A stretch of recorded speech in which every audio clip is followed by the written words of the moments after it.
it's not going to be that good. But here we go.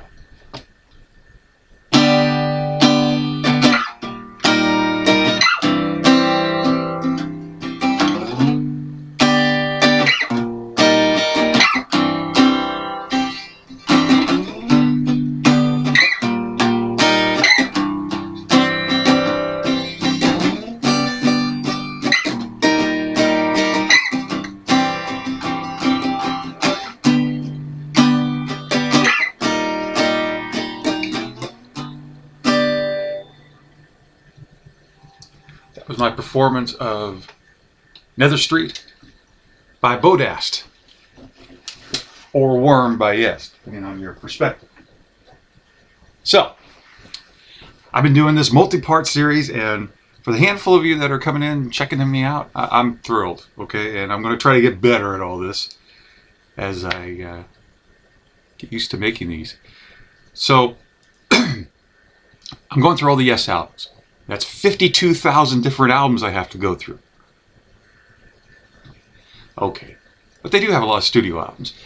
And there's really enough variety going from album to album to merit individual reviews. And I know a lot of people enjoy Yes. A lot of people hate Yes. So either way, you're welcome. So I think if you look back, I talked about 90125 as being my introduction to Yes and how much I really love that album. And I still do. And then we got to Fragile. Now in Fragile, I spoke a little bit about a song I had heard on a friend's Reel to Reel. Yes, Reel to Reel.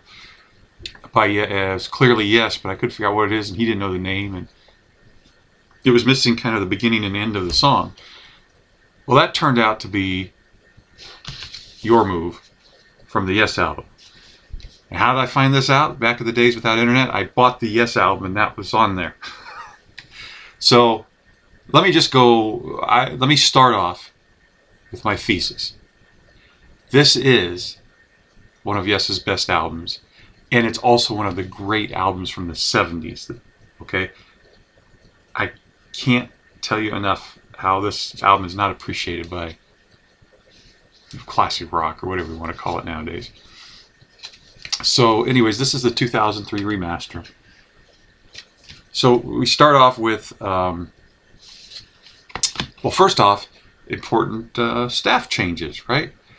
Peter Banks is gone, and I'll talk a little bit about Peter Banks when I get to those two albums. I actually think Peter Banks was a pretty talented guy. He brought something to the table. He has a little harsher tone, generally speaking, than Steve Howe, and that's good and bad. That's not in itself something that makes him better or worse. But he wasn't working, I don't know if different stories. It seems to me that, first off, Chris Squire and John Anderson were like, oh, we can get the Steve Howe guy to play and be in our band. And two, I don't think Peter Banks was interested in expanding out with, I'm not sure he shared the vision that John and Chris had. So Steve Howe comes in from Bodast, Tomorrow, Syndicats. He was in a bunch of different bands throughout the late 60s, early 70s. And Steve Howe is, I hear the term virtuoso. I agree on one end, and on another end I don't agree. Incredibly skilled, incredibly gifted, incredibly versatile as a guitarist, at least back in the day. So with the Yes album, we get Yours Is No Disgrace is the first song with this new band. And it starts out with some big open chords. Down, down, down, down. Yeah, you all know it. Which kind of has that mystique, that sound of a big American Western. I remember reading they kind of pulled it from somewhere, but I don't remember. But also has kind of that Aaron Copland Americana feel to it, which is strange because progressive rock, and Yes especially, are very English in nature. And then he gets into the song, and it's a pretty fast song. It has, of course, it's like what we consider a classic Yes song now. It changes tone and tempo over its runtime. And I think it's one of the few songs, well, the only song on this particular album credited to the entire band. And it shows. The whole band's really just kind of kicking in and playing this. It has very much a jam song quality, but it has been tightened. I love Yours Is No Disgrace. It's a great song. And Steve Howe does some great guitar soloing on there. It's very improvised sounding. And everyone's just really working hard on that song.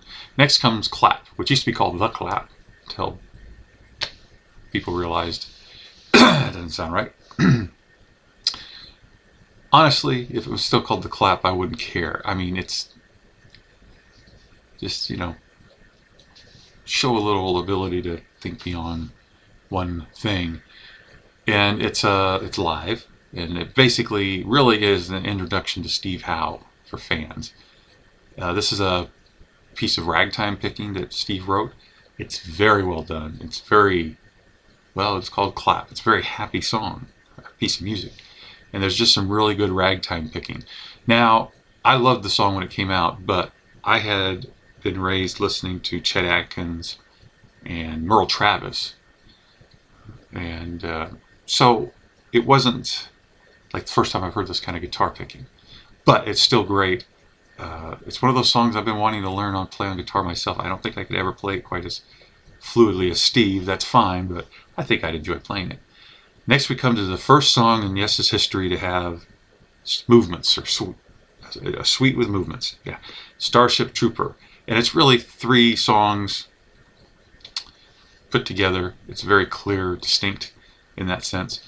But it's still a great song, and Life Seeker is that kind of big opening. And then you get into Disillusion, which is an old Chris Squire song. I think it's called For Everyone. That's been kind of repurposed for this song. But one thing that makes this version, Disillusion, better than For Everyone is Steve Howe's guitar playing. He comes in with some more of that finger picking. And it just gives Yes's sound that little bit of texture and variety. And that's something that's actually I find lacking in a lot of progressive rock. Is I love progressive, the genre in itself, but you get into these bands where there just doesn't seem to be a lot of variety in how they play things, which would almost seem to be the opposite of what progressive rock is. And then we get to Worm, which started out as a Bodass song called Nether Street. Of course, when I heard this, back in the day, I never heard of Bodass or Nether Street. But in time, go on YouTube, you can listen to it. It's actually a pretty good song. I really like the Nether Street version. But it is weird hearing just all of a sudden there's this break and Steve Howe's Worm riff goes in there. This is literally 3 chords repeated ad infinitum. And yet the whole thing works really well, and it's not too long. It's weird. It should be, theoretically, this should be like a short piece, but it's not. It builds up and builds up and builds up until Steve Howe's solo comes in.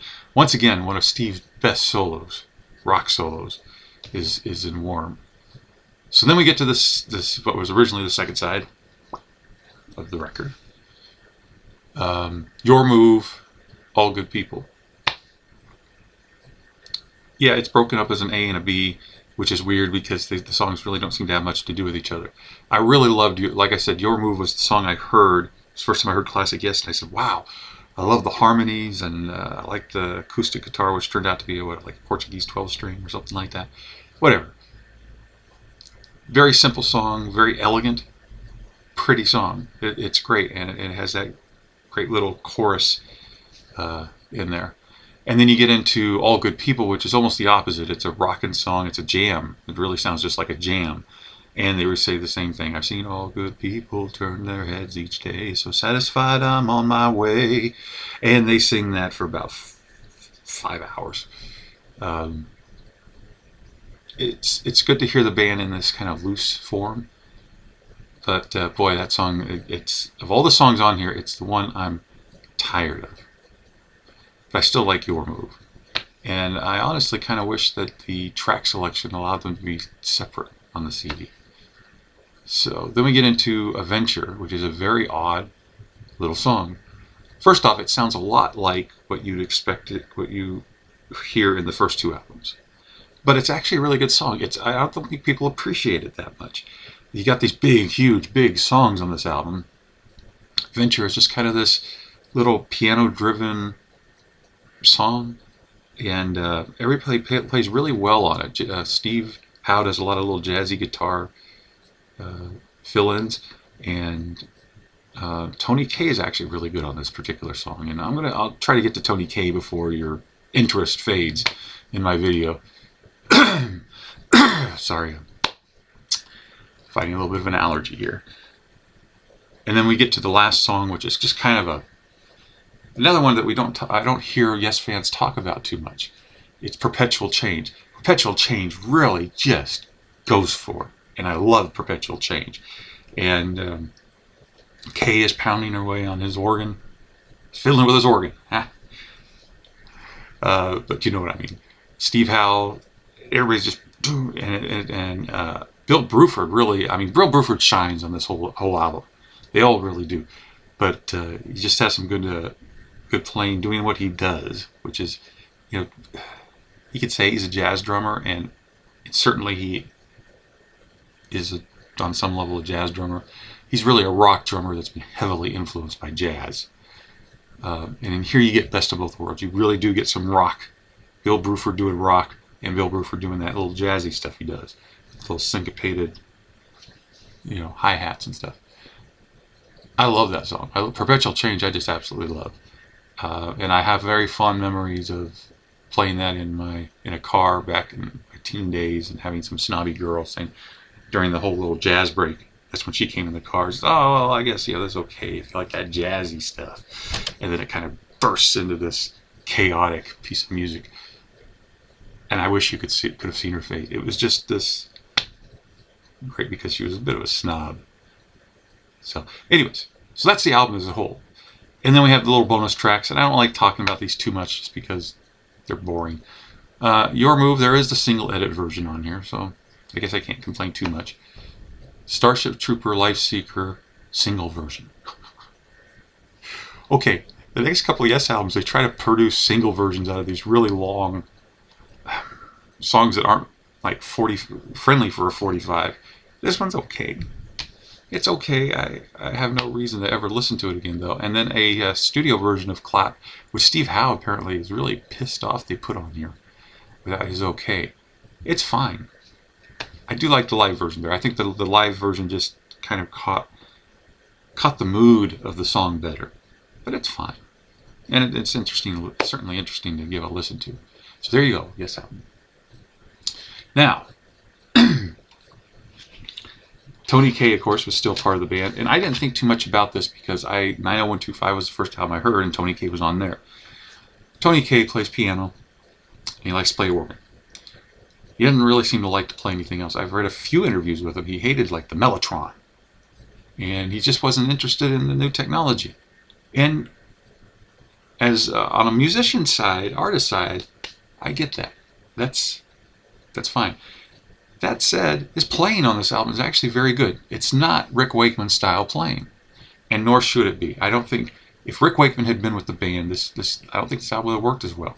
I think Tony's kind of more subtle approach to music, he seems like a guy that doesn't really have, I've seen Yes in concert with Tony K a couple times, and he doesn't seem to really be that interested in being in the spotlight.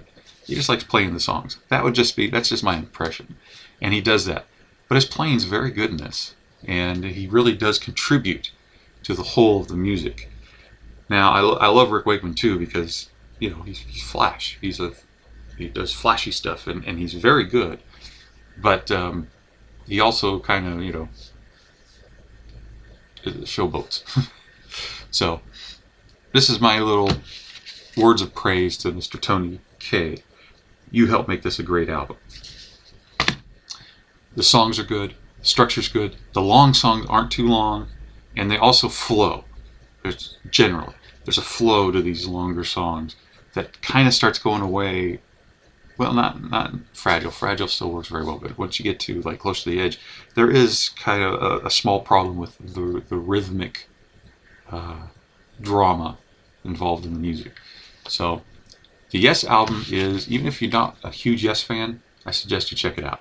If you are a Yes fan, you've already checked it out. I don't even know why you're bothering listening to me. I appreciate it. Oh yeah, I appreciate it. But I